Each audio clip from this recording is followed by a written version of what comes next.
не по дела, ниту по заслуга, туку по вера. Авраам па верува и тоа му се пресмета за праведност. Не преку закон, не преку дела, туку преку вера во Бога, кој оживува мртви и повикува нешта што не постојат. Тој ги повикува да постојат!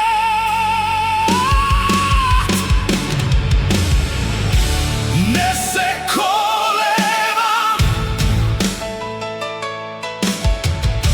не се сомневам, зашто ветувањето стои.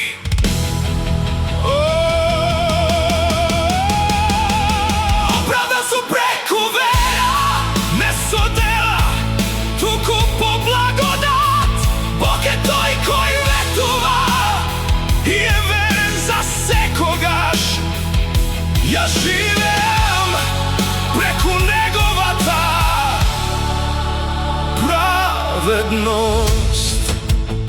И кога немаше надеж, тој веруваше. И кога телото беше слабо, ветувањето беше посилно. Јас не гледам на околности, јас гледам на Бог. И знам се што тој ветил, тоа и ќе го исполни. Ова не е само за него, ова е и за мене. Јас му верувам и мене верата ми се пресметува за праведност. Преку вера во оној кој го воскресна Христос од мртвите. Тој беше предаден за моите гревови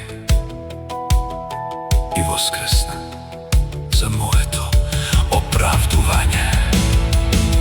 Оправдан сум преку вера, Живеам во Божјата благодат, не со сила, туку преку Христос. јас сум слободен за секогаш. Оправдан сум преку вера, Оправдан сум преку вера, живеам во Божјата благодат. не со сила, туку преку Христос. Јас сум слободен за секогаш. Ова е вистината, не преку закон, не преку дела, туку преку вера. Благодатта зборува.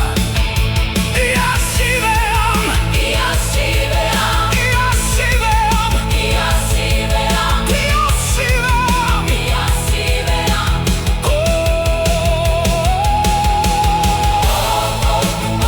Кој верува, тој е оправдан. Кој верува, тој живее. Кој верува, прима ветување. Зашто благодатта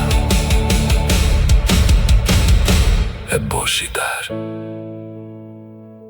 И јас го примам во името на Исус. Амен. Алелуја!